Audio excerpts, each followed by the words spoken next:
base, je suis informaticien.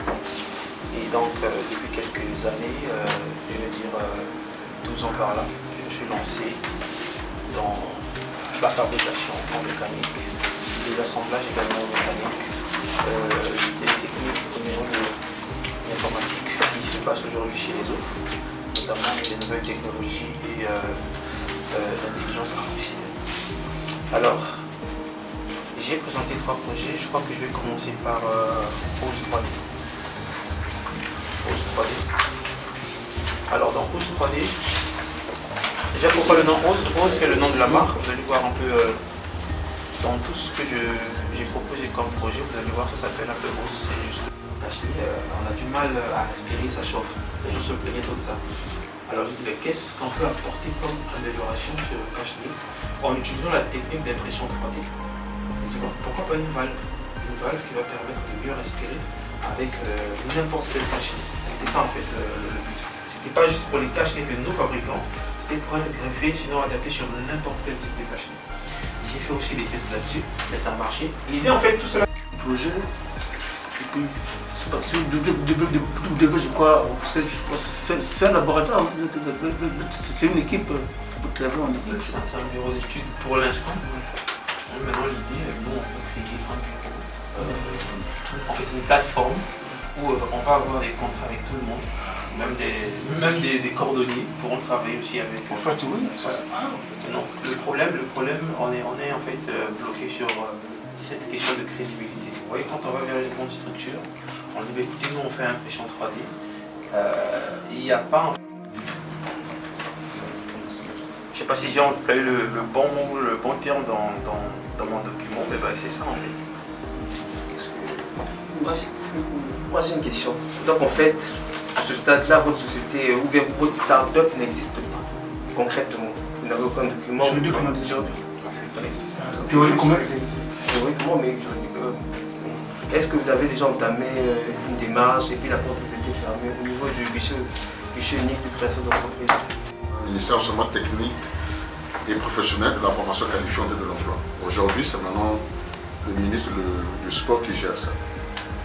Dans votre démarche, du coup, est-ce que vous êtes allé aussi voir ce ministère-là?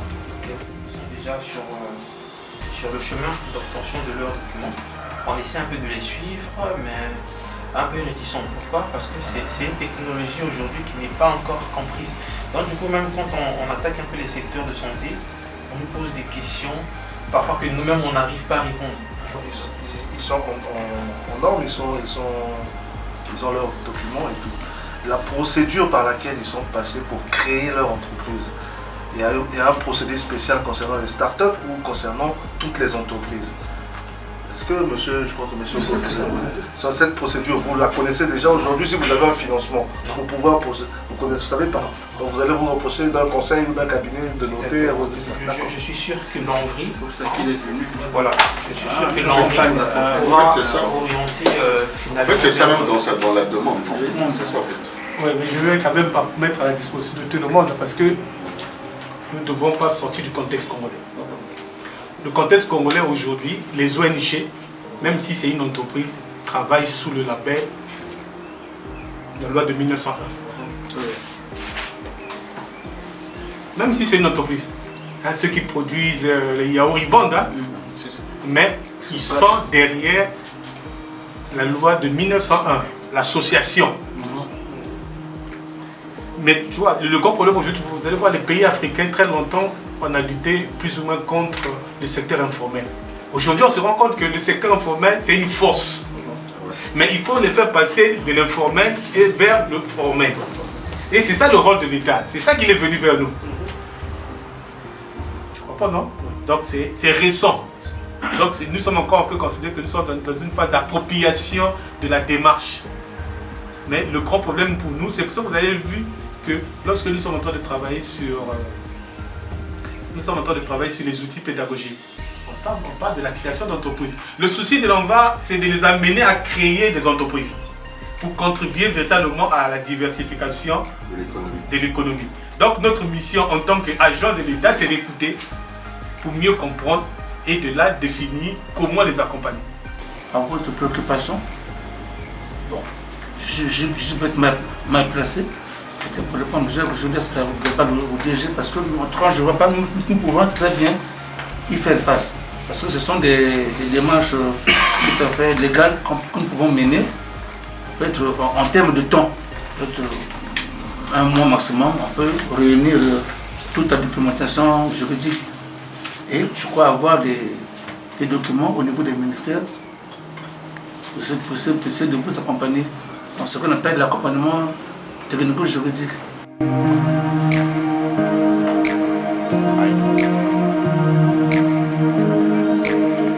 Ah, ça nécessite vraiment une tenue de sport. Hein?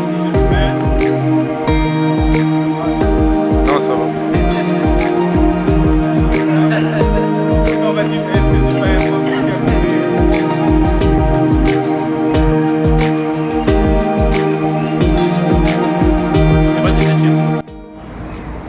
Alors bonjour, je suis Ustier Akira Obambe, ingénieur autodidacte. Alors aujourd'hui je viens à l'Envry présenter finalement le véhicule pour personnes vivant avec handicap. Donc avec le DG et ses collaborateurs, nous avons discuté en long et en large pour finalement voir des possibilités d'accompagnement sur ce projet jusqu'à la production d'une autre version qui sera hybride, électrique ou peut-être essence. Donc voilà, donc au finish de cette réunion, avec le DG et ses collaborateurs, ils ont finalement retenu le projet pour pouvoir être présenté, pour pouvoir le financer et produire d'autres versions. Alors maintenant, comment est-ce que vous avez connu l'Envry? Alors j'ai connu l'Envry, c'était au biais du ministère de l'Innovation technologique. C'était après une exposition, ça remonte à 4 ans je crois. Et j'ai rencontré monsieur Patrick, qui m'avait présenté, qui m'avait parlé de l'Envry, des projets qu'ils avaient et leur façon finalement d'accompagner les startups. Je sors de là très réjoui et très satisfait. Déjà, moi personnellement, je savais qu'il y avait un projet qui allait être retenu, mais je ne m'attendais pas à ce que ce soit celui-ci. Mais bon, je suis très content. En tout cas, je vais dire merci beaucoup à l'Envry.